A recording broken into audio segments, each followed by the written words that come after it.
hypertrophy is mostly about mechanical tension. Mm-hmm.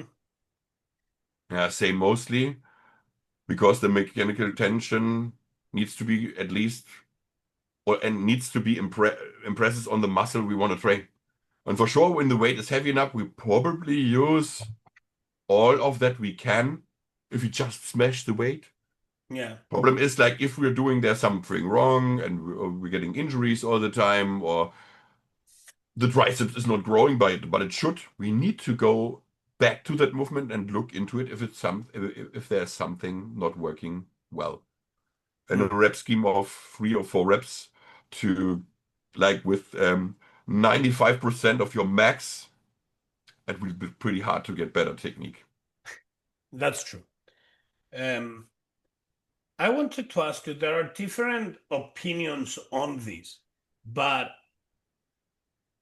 like as we work together and I saw you, but I wanted your to see your perspective behind it is if, for example, now that I needed to, my fatigue built up, let's say, okay. And would you prefer me do a deload week or take 3 or 4 days rest? Rest instantly. Rest. Rest What do you think about deload weeks? depending on what we want to achieve with it. Do we use the deload because of injury profiles and we want still to train because we want to fix that and we need training for that? Or 2 weeks of no sleep and the last 12 weeks of training was a fucking mess because like you get stronger every week and pushed to the fucking limit, and last week you got sick and uh, your training is just not on point. Yeah. I wanted to ask you You like, know, so and also you refresh also mentally because like mhm, ask every person after 3 or 4 days no training, they sit and they're still that like you're fit, you're healthy, you want to yeah, you can train. After 4 days of rest, you hate your coach and you ask, can I go training earlier? 2 days of training is enough. I want to train again. Because you're mentally regenerating as well, not only your body. And then you want to go back to training. And then mhm, the next training will always be fucking good. Your pump is better. You're fucking happy that you're in the gym again. So you're already your mind is focused because you want to perform today. You yeah. want to have fun today. And probably that's the only reason you progress consistently because it needs to be kind of fun, but it also needs to be kind of precise. Hmm. I have seen a lot of coaches that they tell their clients that, okay, in 6 weeks we have our deload week. So, like before the client even gets tired, they know when they will have their deload. And I'm like, for example, for me, if I will reach the point of tiredness, maybe I need, let's say, 4 months. For you, it will be different because maybe you will need 3 months because you're training harder. So this is what I'm seeing, and Or that's you're why I training want. more, or you're using more volume, and I'm just like doing one set every week, but on the same intensity. That's why I'm can training more, but Mhm. I'm not building as much as fatigue. The question is, what is the plan behind it? You know, does The, fatigue build up? Should fatigue stay the same? We would say always we're trying to not build up fatigue, but we Mhm. all know that's impossible. Yeah. Depending already on also on the prep scenario, fatigue will build up. And as you get stronger, will build up also, not because muscles need more regeneration time, but your nervous system gets fucked up more. You need Mhm. to get more recovery to in powerlifting. They sometimes say, or in the past, when maybe you can correct me on that or other people, they said like if you have like the best one-time max PR on a competition, like competition, the best you live, world record style, You need at least 3 weeks until your nervous system is ready again to do that lift again. Three weeks. Yeah. If your lift is improving every week, PT probably kind of builds up. But in a good training split and routine and a good frequency, not so much volume, you can handle that. And it's more important to look what builds fatigue up, not in training, because this we can manage all the time. That's super easy. But how we can manage fatigue in life, in work, in stress, and how calm of a person you are, and how fucked up you are when your client is not doing the poses you do. And say, why is he not doing the poses I want to do? And you're angry all the time, like you're breathing too much, and well, you know what I want to say, no?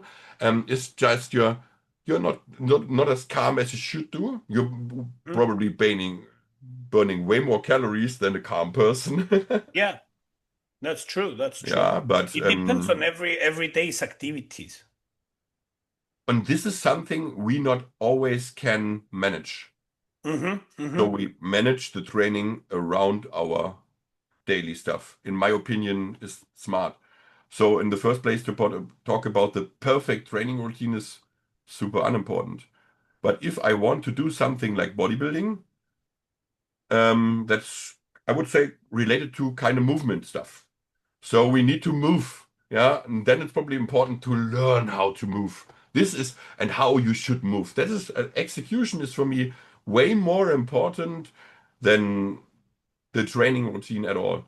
And Yeah. then all the facts around it will decide in which direction and how, what is fun and what is not fun, how the training split will evolve to the point where it's fun and the goals you want to achieve, you see progressions, small amounts of progressions all the time. Because like small progression, consistency about for a long time is mostly, in my opinion, the best approach in off season, probably also on diet, um, on everything to a sports on a super high level because you need to, as we said, get your basics together. And this is more um, complicated than you think. And as a posing coach and dancer with already not a bad posture, you know that you know good posture,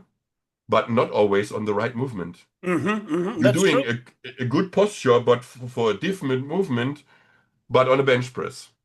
But Yeah. your posture is like for shoulder pressing, and you feel it because your shoulder blades are not acting like they should. The movement just don't feel as natural, and this is stuff.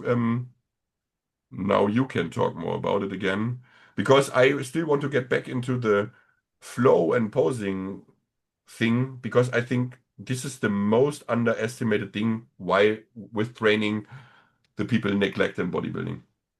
Execution and posing. Yeah. For example, when you said that about training and different patterns, what came into my mind is when we started working together and I was using hack squat, when you change it to go to Smith squats, which normally, like you change the position of your body and its different variations, is how the execution is. And I Mm. remember when you told me, when you get into Smith squat, try to remember how you get into your front pose. And that's when I connected it. And I was like, why am I so stupid, man? Depending, we wanted a movement pattern where your quads and adductor and glute gets like the same equal prioritization, and Hmm. you wanted always to squat like on Olympics, the Yeah. super hot girls running on ice, when they run forward, you were super like hip dominant, like you want to skate or something. But the movement is kind of like this, and we don't want it to go forward, we Hmm. don't want it to Hmm. do an RDL. And this is why also you felt your back so much because Yeah. like trying to do an RDL pattern that's going in this direction and we want to go in that direction and want to do complete was the wrong posture for the wrong movement, and this is why you felt your back. And you Mhm. had like pretty stiff hips, to be honest, for a dancer. But this is probably related to so much bodybuilding in the past. Yeah. Yeah. Look, this is the difference, like from different coaches, the different technique execution and different way you are, how to connect your mind with the different movements or the different patterns, let's say. Because in the past, when I was like, when I had my previous coach, he was telling me, like, when you're going for the squat, you need to push your knees to the front and keep the glute like on a straight line, because I was doing hack. But like on a hack squat is, you can move your ass to the back because you have the pad.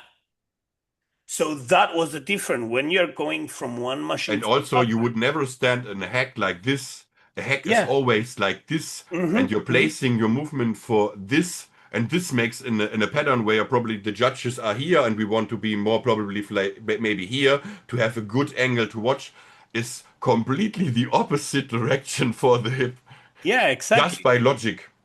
Yeah, yeah. So that was, and for like for chest as well, that I had a different, let's say, execution, and we fixed it afterwards. And now when I am executing like a chest press movement, I can feel my chest more. Like I can, we even like we see like in the past 7 months, like how my chest progressed. So this is the difference of things. And with the posing now, it's the same thing. Like when you're trying to get, like, let's say in some poses, the way you are positioning or you're contracting the lats is how your chest will looks like. Like on a side relax, when you're pushing, when you're trying to bring your arm to the front so you can look bigger, it's the way your lat will push your chest to the front, because it's not actually the arm pushing or the shoulder pushing the chest, it's the lat pushing the chest. Yeah, the lat and all those the serratus here. This muscle is doing that. Also, the trap muscles, Mm-hmm. the pull and retraction of the shoulder blade is super important for for chest development. Also, Yeah. especially for upper chest, is shoulder blade movement is important. And I think they already noticed that, and they are going back to out of the powerlifting position with an overly arched position and in a more neutral spine position where shoulder blades can move better. Because as bodybuilder, we want to be flexible. We want movements in our shoulder blade, kind of, because it's not our intention to move as maximum weight, and this because of pre-shorten the range of motion to use more weight. Because if they use it on a big ROM, they couldn't lift that weight. It's not possible. Mm-hmm. That's why that setup is created to move the maximum weight possible. Yeah, but that's not always the best position maybe for your posture and for creating good shoulder blade movement so you get good stimulus in your pecs. Yeah. Yeah. Depending on what are the movement is for. Maybe you're using the bench more with shoulders and triceps development, and your upper chest is getting like some of the pushing out of it, yeah, and like a football style, I would say. But look at footballer; they have like huge shoulders and big triceps and everything, and I'm doing different kind of movements to fill the patterns I didn't use coordination and movement wise. So the next movement when I'm like very stiff, maybe with the shoulder blades on one movement, the next movement I can pick for my chest is maybe a movement where I'm super free with the shoulder blades. So I'm picking movements by coordination patterns and not like an this kind of thing I want to train by isolation, because this is like disease training stuff, only one part of the muscle isolation. I understand when high perform people only need like I need one line more here in classic physique, but I cannot go in weight cap, I cannot go up, but it needs to be look a bit different, that they're trying to be more precise. And you can be in some aspects of training, but and this is very important, chains need to be able to communicate and work together fluently to not injure yourself. You don't need to do that all the time, but they need to be able to do that, and otherwise you need to relearn. Hmm. Or some stuff will not grow, or you will injure yourself. Yeah.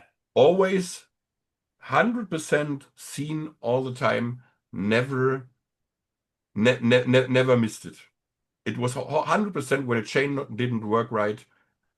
You could wait for in half a year he has a shoulder problem. And probably he had it in 3 months because he was like pushing here all the time and trying to compensate the not growing chest with performance on other points. Yeah. Yeah. And I don't say we don't need on a high level performance gear is not something we will never talk about, because you would not achieve that kind of performance without it. It's just not possible to achieve that areas.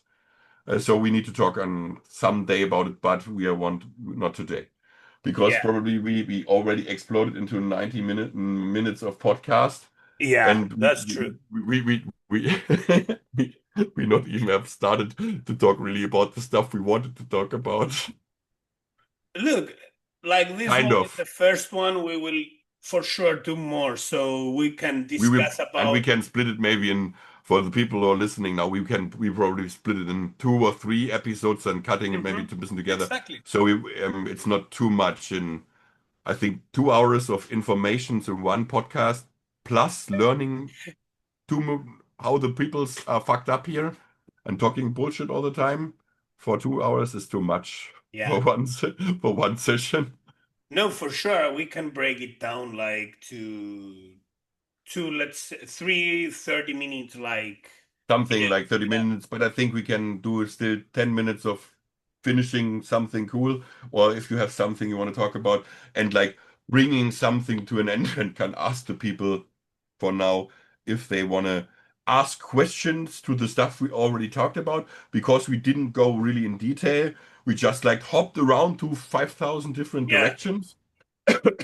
We But took I a lot think of things today like in discuss, but what I think like next at next videos we need to focus on one thing. And it will be good like for people that will watch, like for the people that will see this, if they can write questions of things that they have for things that they have a question about, like to write us so we can go more in depth on those things. and then can be for so for posing or training related. And I Hmm. would say that also we can do something maybe like this, that this is I just want to start a discussion, with you talking about bodybuilding stuff. Yeah. And we will go deeper and deeper into the discussion. We will probably do I'm doing a lot of car explanations lately, or all the time, always, because stuff that's mechanically people understand sometimes more better on cars or stuff like this, because this is logic for them, because like racing with 3 wheels no one would do. This everyone understands, sadly, but no one tries to pick that picture and applies it on themselves.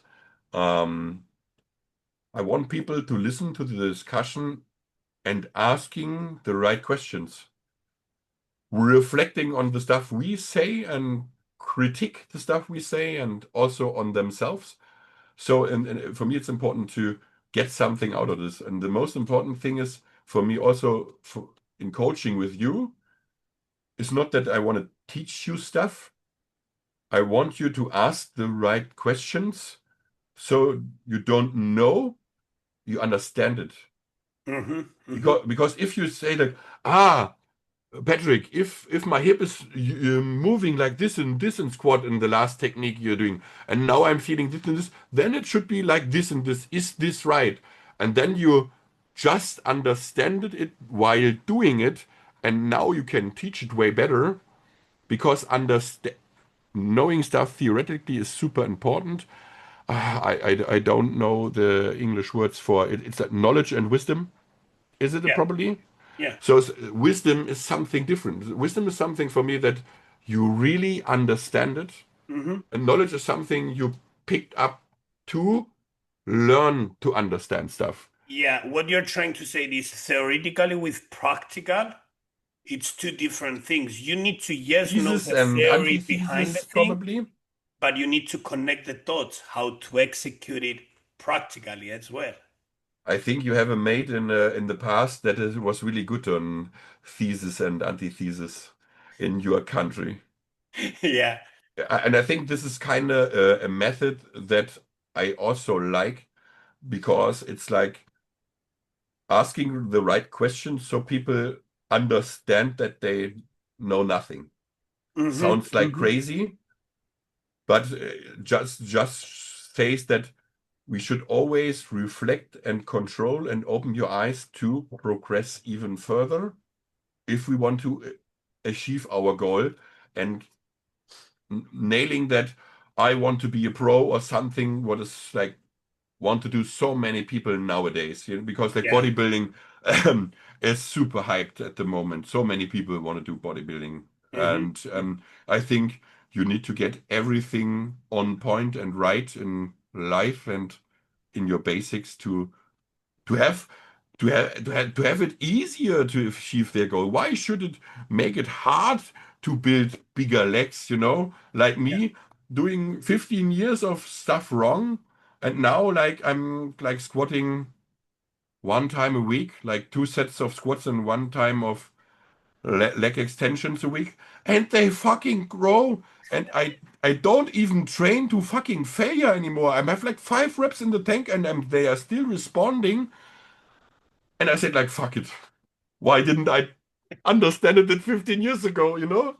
But the thing is to know stuff and really apply it on your own system and like catching up on your own problems is I needed I needed to take like a break like for 2 years like now really to get my shit together, and I never wanted to use the time for that because I'm too much into coaching and stuff and talk and thinking about your stuff than caring about my training progression anymore. And this is kind of like for 10 years already. So Yeah. I never really tried to be good in bodybuilding, to be honest. For me, it was only more important to get more knowledge in that area and to really understand it. On other systems was way more interesting than on my systems, but finally I catched up on my system as well. Yeah, because a lot of things like when you are expanding your knowledge, there are things that maybe you will see from, let's say, me or Andrea, and you will connect and say, yeah, but what if I do this slightly different on me? What that will happen? So, as long as your knowledge is getting more, like while you get more knowledge, you can adapt things on different people, like if you have like different people to work on and understand them better. And it's fucking dangerous as well to getting more knowledge because you're fucking getting uncoachable sometimes because you question everything what everyone is doing, and you're also thinking about everything what you're doing all the time in a and you're spending too much energy on thinking about that Mm-hmm. sometimes because I think today we're talking only about, and this is like weird because I say nail the basics better, but Mm-hmm. also I will say you stop thinking so much. Now Yeah. it will not make sense for now, but it will make sense later. Um, because they overcomplicate stuff sometimes. And there are Because things, as you said, knowledge is something, understanding is a different thing. I mean, understanding it on your system, mm-hmm, mm-hmm. only on your system. On other systems, I would say I can teach people pretty fast to see mistakes that happen physically in the system while moving. Yeah, and this is I wanted to talk anyway in a podcast about because this is like kind of my thing. And I think opposing coaches and training coaches and people with who are working with injuries and stuff like this maybe can get some out of it.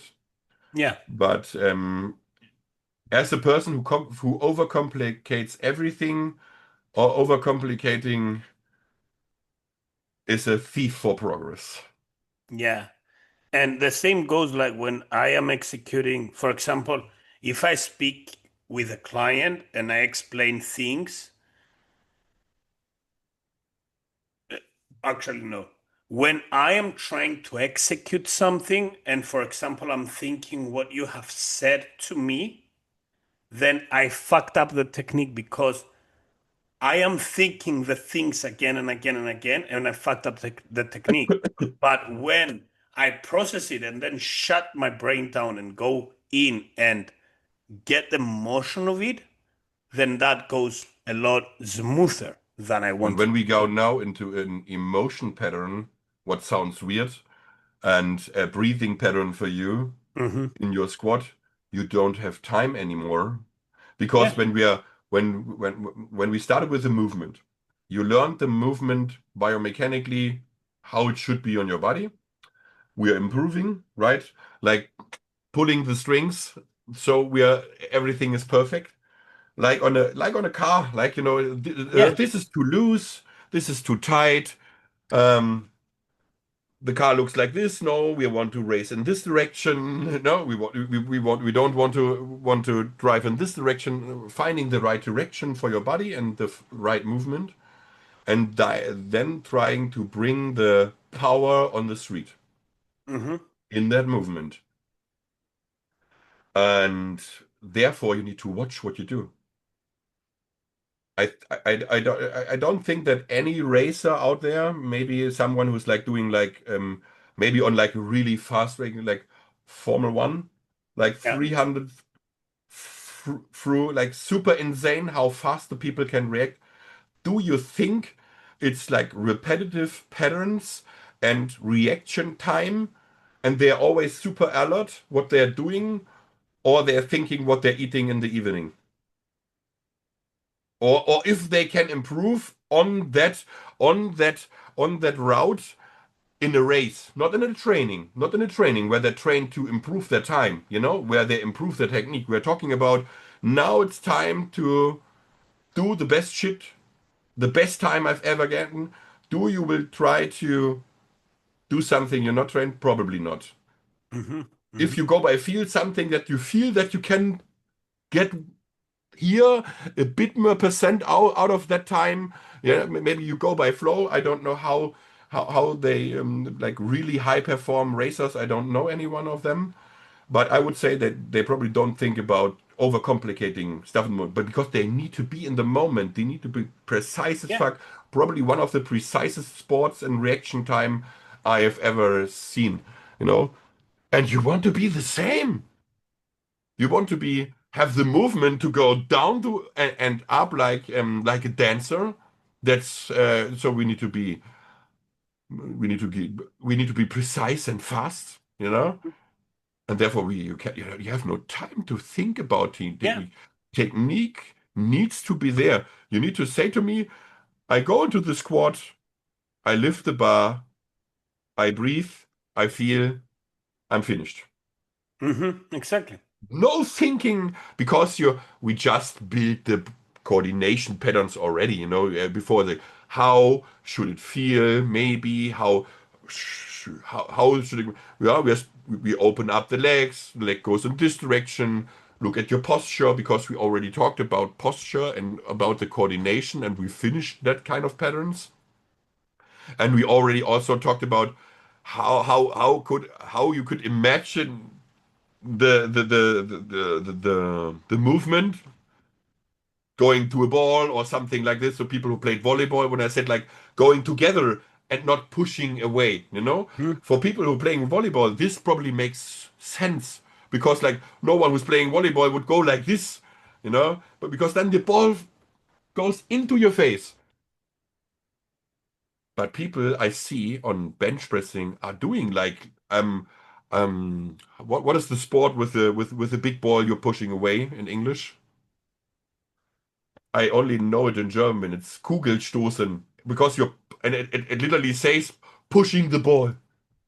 I don't know how it's. Because the big heavy ball in Olympics that you're pushing and you're throwing away and look how far you can. It's like 10 kilos or something like this. And they spinning Oh, around really fast before they the push ball it. that you put on your Yeah, arms. yeah. How is it called, man? Um, I don't know the English word for that, but I can find out in a I second. know it. I know it in Greek as well, I but don't not know in it English. because we're not. Cool. Shoot up, putting the shoot. It says here, at least on my translation tool. Um, I don't know. Is that if this is a thing in America, but in Germany it is, and on Olympics it definitely is. So, but they're doing this, but this is more like a shoulder press movement, like instead of like benching. And for everyone, the coordination pattern needs to make sense because then it feels like kinda, don't know why it feels unnatural because Yeah. it is. And the question is, what was the most important thing? Back again to the questions in the start on the two posing flows. I didn't forgot, you didn't answer yet. Two tips to create your flow without like feeling and stuff like what you can do like in practice, not without listening while doing it. What is helping to create a flow? It's like if you say like a routine, like every day 3 rounds of this posing and with So, music, without music, with a mirror, without a mirror, so you can give like we can give some tips to help people create a better flow back because if you have super much muscle but you cannot show it on the stage, this shit, no.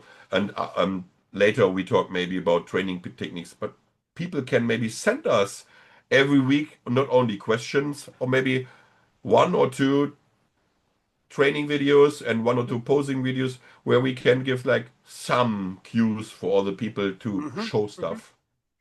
So first of all, when you are trying to create a flow, there are specific moves. Like, for example, if you see on classic physique, when we have the symmetrical and asymmetrical position of your body, so when you get in the pose, the position of your legs, that the one is more higher, then we have a different position of your body where you hit, for example, mantis pose. So you need to learn how to rotate your body on the side.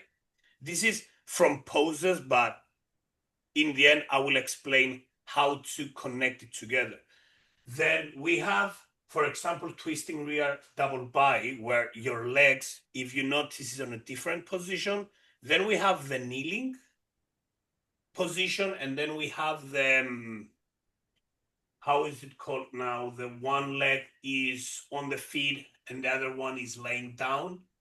Hmm. I know what you mean.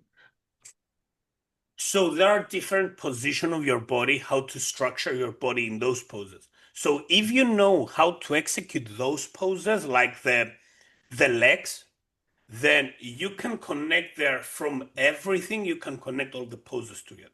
So now, when you know the poses, after that is you need to find ways how to, let's say, from the front pose, how to go down on my knees on my side to make it look more nicely.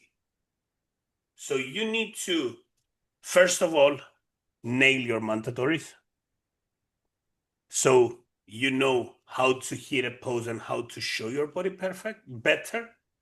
And then by that, you're connecting and you're adding the transition in.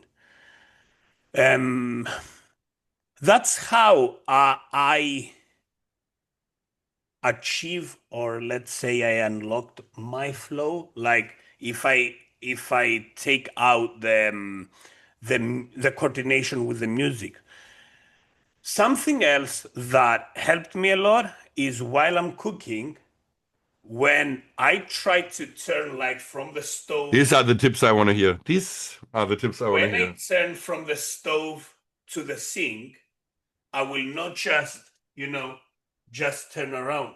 I will step behind my feet. Let me see if I can point This my is camera. only for not for the people who can watch and not listen, but he's like standing up and trying to show what he's explaining. So Or when I want to turn, I will not just turn like this. I will step back and then rotate. So this is the same as, let's say I'm in my back double bicep here, and I want to turn to the front. So I will step back and then rotate it. So here I get my position to go in my front double bi or the Z pose, let's say. yeah, So there are different ways that people don't think of. So it's the minor things that while I'm cooking or while I'm walking in the house, I will, for example, Cleo talks to me and she's watching my back. If I want to turn, there are times that I am using this step to turn around to speak with her. I like that because I'm also talking to people related to sometimes, especially posture stuff, Mm-hmm. to just move consciousness. Mm-hmm. Then you like know what you're doing and you can learn it way faster because you're applying it in your daily routine all the Yeah. time. Lynn, before I turn around, I always do this. And you showed already the one of the most important movements in squats and for, in my opinion, for deep squats and hip health, for a healthy hip, is like internal and external rotation, what opens you up and closes you. Also in your shoulder blade, I would say internal and external rotation is one of the important movements you need to achieve to unlock like really good flexibility, Mm-hmm. because it's the way this unlocks like no one with good internal and external rotation will ever get a split. Yeah. We don't need it, maybe, but it's in our sport.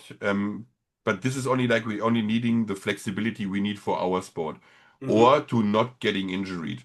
But this is something people always, in my opinion, neglect. And this is also why we don't see really good quarter turns and rear doubles a lot, rear twisted doubles a lot, Mm-hmm. because the internal and external rotation movements, we don't not doing rotation stuff a lot in our sport, and that is like not really good for our shoulder and hip health, and also not good for our leg development, because I think adductor and also the lateral head is super important to have a movement with the hip where the hip is doing internal and external rotation Mm-hmm. Yeah.